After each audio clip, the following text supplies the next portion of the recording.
नमस्कार। जन टीवी के उत्तराखंड के इस खास बुलेटिन में एक बार फिर से आप सभी का बहुत स्वागत है। मैं हूं आपके साथ प्रियंका तिवारी। खबरों को विस्तार से जानेंगे, लेकिन उससे पहले एक नजर हेडलाइंस पर।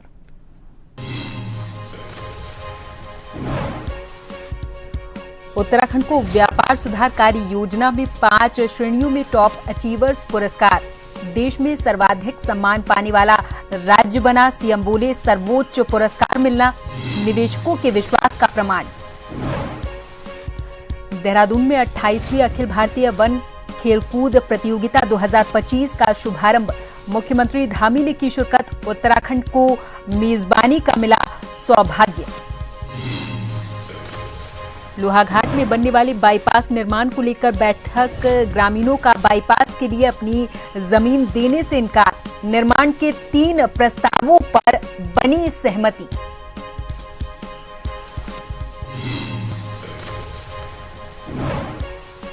सीएम धामी की अध्यक्षता में कैबिनेट की बैठक। विधानसभा के विशेष सत्र की अनुमति। शहरी विकास में पीएमयू और देवभूमि परिवार योजना पर मुहर।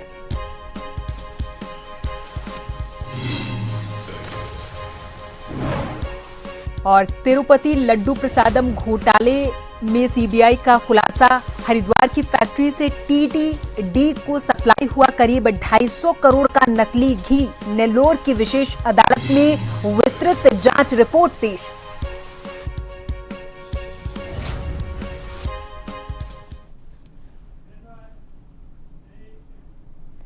मुख्यमंत्री पुष्कर सिंह धामी ने महाराणा प्रताप स्पोर्ट्स कॉलेज रायपुर देहरादून में आयोजित अखिल भारतीय वन खेलकूद प्रतियोगिता 2025 में बतौर मुख्य अतिथि हिस्सा लिया।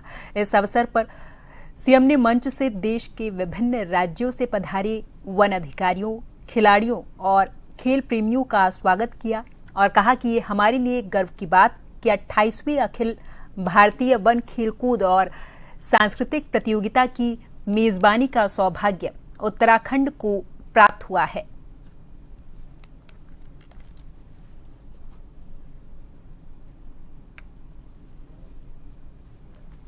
साथियों, खेल केवल शारीरिक तंदुरुस्ती का माध्यम पर नहीं है, बल्कि ये हमारे व्यक्तित्व के समग्र विकास का भी आधार है।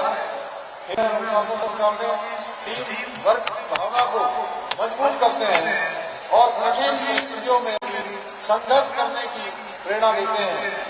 यही खेल भावना हमें जीवन के प्रत्येक क्षेत्र में उत्कृष्टता प्राप्त करने के लिए और देश व समाज के प्रति अपनी जिम्मेदारियों को पूरी निष्ठा के साथ निभाने का संबल प्रदान करती है। साथियों, आप सभी के कंधों पर देश की अमूल्य वन संपदा के संरक्षण और संवर्धन की बहुत महत्वपूर्ण जिम्मेदारी है। आपके प्रयासों से हमारे जंगल हरे भरे रहते हैं, वन्य जीव सुरक्षित रहते हैं और आने वाली पीढ़ियों के लिए पर्यावरण संतुलन का भी बना रहता है। इसलिए मेरा मानना है कि आप सभी का फिट रहना बहुत आवश्यक है। उत्तराखंड को व्यापार सुधार कार्य योजना BRAP 2024 के अंतर्गत 5 प्रमुख सुधार श्रेणियों में टॉप अचीवर्स पुरस्कार से सम्मानित किया गया है, जो देश में किसी भी राज्य और केंद्र शासित प्रदेश के द्वारा प्राप्त सर्वोच्च संख्या है।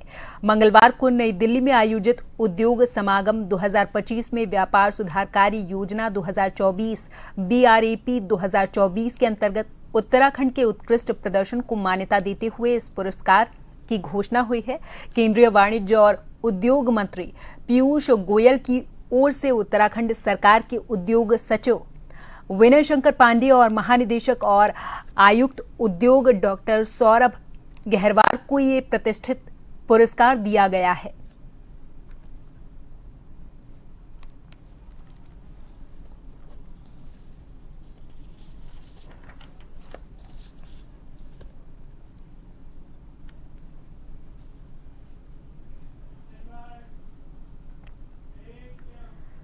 लोहाघाट में बनने वाले बाईपास निर्माण को लेकर आज बुधवार को जिलाधिकारी चंपावत मनीष कुमार के निर्देश पर एसडीएम सदर अनुराग आर्य के नेतृत्व में प्रशासन एनएच और रायकोट कुंवर के ग्रामीणों की ग्राम प्रधान सरोज कुंवर की अध्यक्षता में एक महत्वपूर्ण बैठक रायकोट शिव मंदिर में आयोजित हुई, जिसमें एनएच के अधिकारियों के द्वारा बाईपास के निर्माण की जानकारी नक्शे के माध्यम से ग्रामीणों और प्रशासनिक अधिकारियों को दी गई। नक्शे के मुताबिक बाईपास निर्माण में रायकोट कुंवर के ग्रामीणों की कृषि योग्य भूमि काफी ज्यादा मात्रा में कट रही है।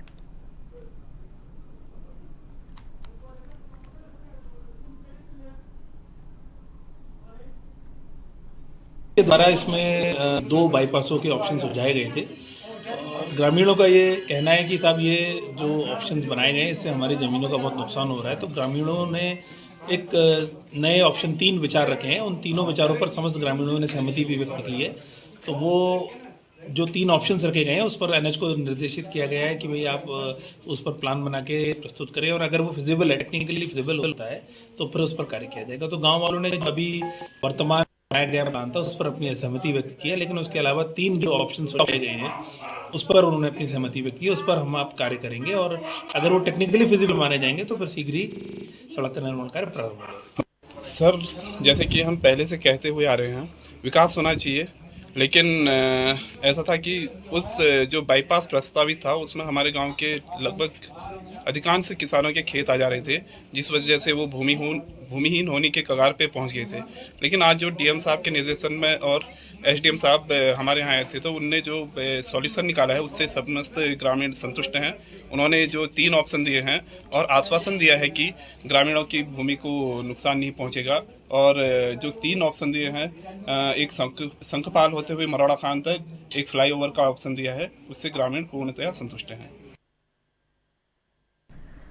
डोईवाला सामुदायिक स्वास्थ्य केंद्र में एक कार्यक्रम का आयोजन किया गया, जिसमें 0 से 5 वर्ष के बच्चों की लगातार बढ़ती मृत्यु दर को कम करने के लिए न्यूमोनिया के लिए जानकारी दी गई। स्वास्थ्य विभाग के द्वारा डोईवाला के स्वास्थ्य केंद्र में एक राज्य स्तरीय सांस अभियान के दौरान जागरूकता कार्यक्रम का आयोजन किया गया, जिसमें आशाओं, एएनएम के साथ साथ आंगनवाड़ी कार्यकर्तियों को भी इस अभियान में जोड़ा गया है।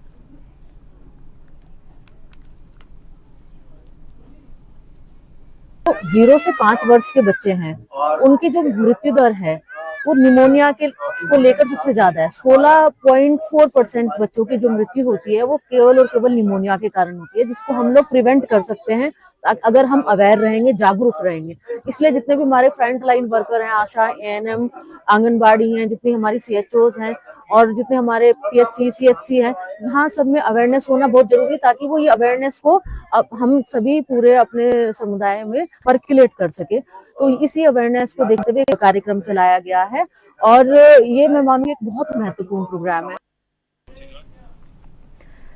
नैनीताल जिले के हल्द्वानी में बदमाशों के द्वारा एक पत्रकार पर जानलेवा हमले की घटना से हड़कंप मचा हुआ है। पत्रकार सरकारी सिंचाई नहर पर हुए अतिक्रमण की रिपोर्टिंग कर रहा था। इसी दौरान बदमाशों ने दिन दहाड़े उस पर हमला बोल दिया। पत्रकार गंभीर तौर पर घायल हुआ है।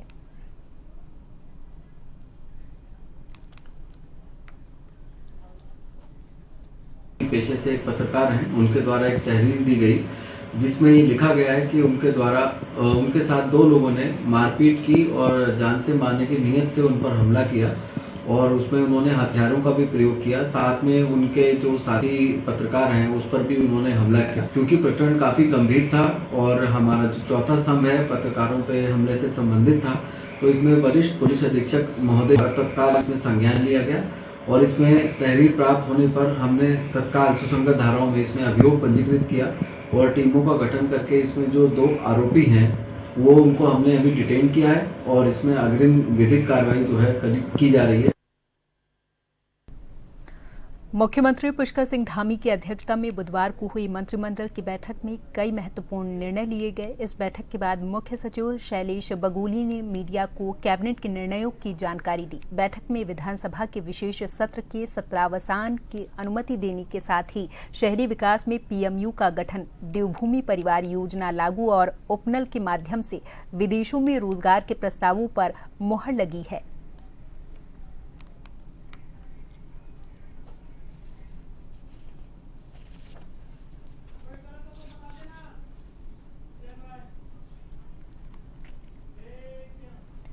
मुख्यमंत्री पुष्कर सिंह धामी की अध्यक्षता में उत्तराखंड कैबिनेट की बैठक में कई महत्वपूर्ण बिंदुओं पर विस्तार से चर्चा भी हुई। सचिवालय में आयोजित कैबिनेट की बैठक में शहरी विकास, वित्त, आपदा प्रबंधन और नियोजन सहित कई विभागों के विभिन्न मुद्दों पर महत्वपूर्ण निर्णय लिए गए हैं।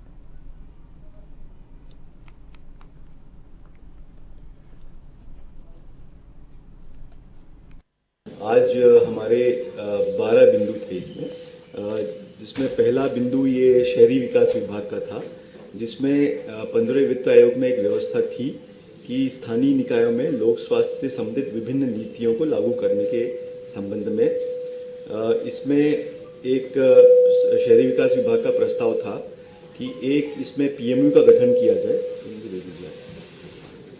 इसमें एक पीएमयू का गठन किया जाए, जिसका मुख्य उद्देश्य होगा कि नगर स्वास्थ्य अधिकारी जो भी कार्य करते हैं उनका पर्यवेक्षण करना, केंद्रीय वित्त आयोग या राज्य वित्त आयोग के अंतर्गत जो भी लोक स्वास्थ्य हेतु जो धनराशि प्राप्त होती है उसकी मॉनिटरिंग करना और नागरिक स्वास्थ्य सेवाओं से संबंधित मानव संसाधन उपलब्ध कराया जाना और उनको यथोचित प्रशिक्षण देना और स्वास्थ्य संबंधी जो शहरी निकायों के अंतर्गत जो स्वास्थ्य संबंधी विभिन्न योजनाएं हैं उनका पर्यवेक्षण करना। इसके लिए शहरी विकास निदेशालय में एक पीएमयू के गठन का उनका प्रस्ताव था, जिसमें 4 अधिकारी इसमें लेने हैं। इनको कुछ प्रतिनियुक्ति से हैं और कुछ आउटसोर्स के माध्यम से हैं। तो उसकी आज सहमति माननीय मंत्रिमंडल के द्वारा दी गई। उत्तराखंड कैबिनेट की बैठक में कई अहम निर्णय लिए गए। एक नजर डालते हैं अहम फैसलों पर। जानकारी दे दें कि इंश्योरेंस बॉन्ड को बैंक गारंटी का विकल्प ये निर्णय लिया गया। इसके साथ ही वित्त विभाग में नया पद दिया जाएगा और कैबिनेट की बैठक में कारागार विभाग में सूचना प्रौद्योगिकी विंग, इसी के साथ आपदा पीड़ितों को मुआवजा बढ़ा हुआ दिया जाएगा। कृषि कल्याण विभाग का निर्णय भी इसमें शामिल है। इसी के साथ देवभूमि परिवार योजना लागू की गई। कैबिनेट की बैठक में विधानसभा सत्रावसान को अनुमति भी दी गई है। उच्च न्यायालय कर्मियों का वेतनमान भी विशेष सत्र के सत्रावसान की अनुमति भी कैबिनेट की बैठक में ली गई। उपनल के माध्यम से विदेशों में रोजगार के साथ ही शहरी विकास में पीएमयू का गठन भी किया जाएगा। तो ये महत्वपूर्ण निर्णय है जो आपको हम बता रहे हैं।